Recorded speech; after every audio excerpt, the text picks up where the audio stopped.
For this video, I'm going to be talking about MaxEnt. MaxEnt is the most popular habitat suitability modeling package with over 1,000 articles using it. MaxEnt stands for maximum entropy. That comes from actually a group of models and research. Basic idea is very similar to what we've been talking about all semester, except that entropy is equal to randomness. So that's our random component. And maximum entropy refers to maximizing the randomness, but that's by removing the patterns. So same thing we've been doing all semester, like we did originally with linear regression, where we're going to remove the trend and we're left with the residuals. Same idea here, we're maximizing the randomness, and the pattern that's being removed is then the response or the trend. At the bottom of this slide, we've got Stephen's original paper on MaxEnt, which is a little bit heavy on the math. I recommend the ELIF paper that's on the website. Statistical explanation of MaxEnt for ecologists, a little bit more accessible to all of us. Some of these definitions you've heard before, but I'll go through them really quickly formally. The sample area is the total area that MaxEnt is using to create the model, or the area of interest, or the background. It's where the background points are drawn from. Locations where the species was observed is typically occurrences, but you'll also hear presence points or observations. And then our predictors being covariates or independent variables. New to us with this is the probability density function. So that's a function to show the probability of values for a given covariate. And the area under the function must be equal to 1. We'll talk more about that. Alright, so here we have the sample area defined as L. Z is a vector of covariates. If you're not familiar with using vectors or matrices in this term, just think of it as a list of covariates or group of covariates, set of covariates. So that's all of our covariates. F sub z is then the probability density function of the covariates. In other words, that's really our habitat suitability model. The probability of a certain value of a covariate. And we'll talk more about that looking at a histogram of covariates, because the other way to look at it is the histogram of covariates divided by L, or the total number of pixels in the sample area. L of 1, and the 1 is important here because that refers to 1 being presence or true. So 1 refers to our occurrences. So that's locations of occurrences or pixels in the covariates where occurrences exist. So where our occurrence points overlap with covariates. F1 sub z is then the probability density function of the covariates where there are occurrences. And with that we have a histogram of covariates where there are occurrences divided by L1. I think it's easier to get this graphically, so here's a picture of a histogram of all covariate values, just like we've been seeing, except they're green, the green line in Hemi, from the minimum to maximum covariate value. So this could be precipitation, temp, aspect, whatever. And then we're going to have a histogram of all those values, or the frequency of all those values from 0 to some number. And then we're also going to have a histogram of covariate values. So this is the red histogram inside of Hemi that we've been looking at. And because this isn't scaled, this histogram will always fit underneath the histogram of all covariate values. So in red again is the histogram of covariate values where there are occurrences. Or this is really our habitat environment for our species. And then the background histogram is the total available environment. So this would be an area that we would assume is not good habitat. Over here on the other extreme would be not good habitat, and here is good habitat. In MaxEnt, this would be F sub L times L would be the big one, and then F1 sub Z times L1. L1 being the number of occurrences, L being the total number of pixels in the background, and then these F sub Z and F1 sub Z being our probability density functions. Once we divide F1 by L1 and F by L, we then normalize this from 0 to 1, just as Hemi did.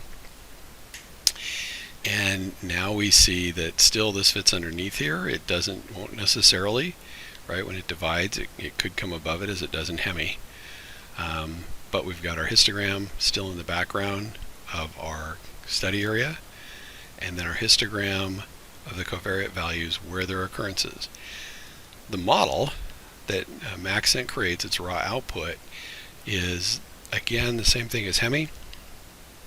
This histogram of where there are covariate values, we divide that histogram of covariate values where there are occurrences, and we divide that by the total histogram of covariate values for the complete sample area.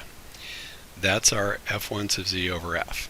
So that creates this raw output from MaxEnt. Normally we don't use the raw output, but it's good to know, and this is same approach as Hemi. Again, this is well explained with Elith, I think, and the idea that you have this covariate space. This would be an n-dimensional space where n is the number of covariates that you're using in your model.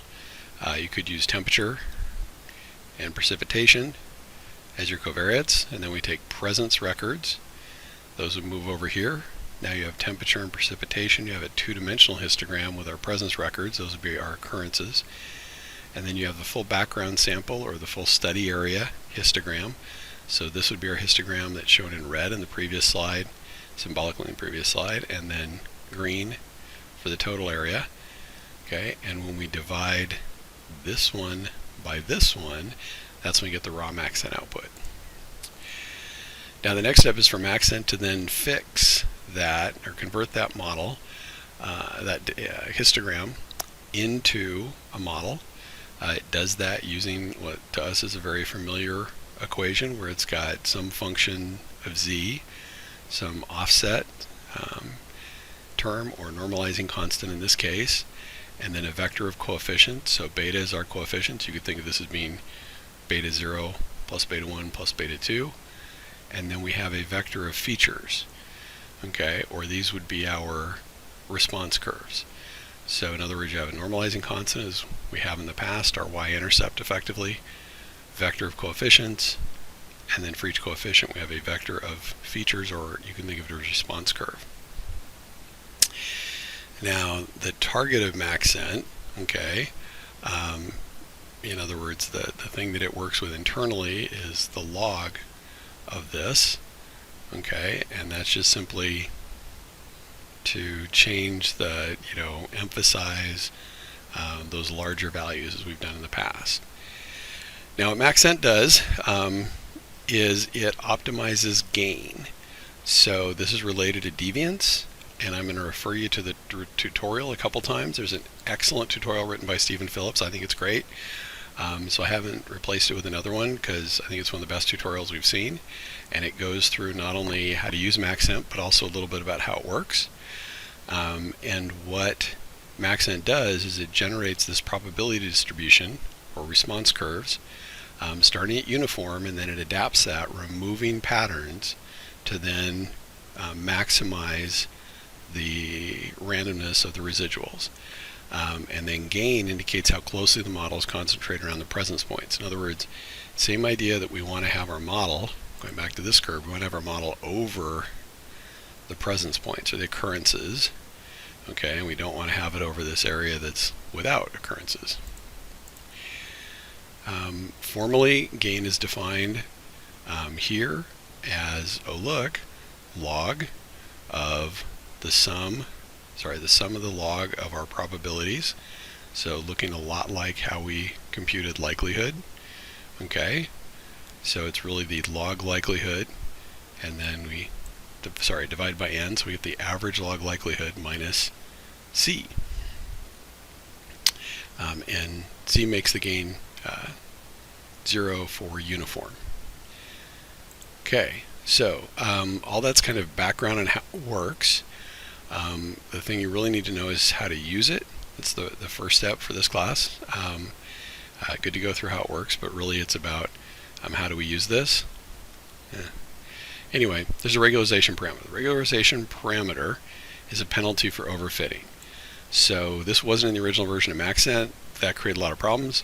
The new version has this, which is great. Now we can do a penalty for overfitting. Otherwise, MaxEnt in its default case, in my opinion, tends to overfit. So now we have a control for that, and we can change the complexity of our curves to get what we need.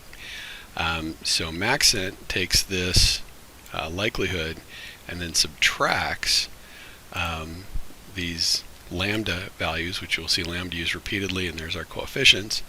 And so it maximizes this. So if we get too many coefficients, the negative term will start to pull down this value, okay, and so you won't get as high a likelihood, and so that will balance it. So in other words, this is very much related to the way IC is calculated, where we have a likelihood term or log likelihood term, and then we have a term that includes the number of coefficients in our model and the number of parameters. And so as this gets too big, that will make those models less desirable. So tries to have the highest likelihood and the smallest number of coefficients. All right, MaxEnt uses background points. It uses 10,000 background points randomly chosen across the background, so it just randomly drops points into your rasters and uses those as the background. If there's less than 10,000 pixels in the background, it will just use all the pixels.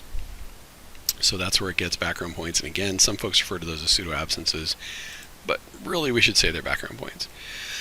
Okay, so what MaxEnt really tries to do is create a probability surface in hyperspace where values are near 1, where there's lots of points, and values are near 0, where there are few or no points.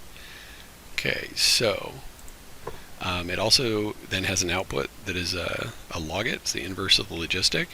That normally doesn't cause a lot of issues. It just changes the way what is emphasized. It emphasizes small amounts of presence versus large amounts, and not so much in the middle. But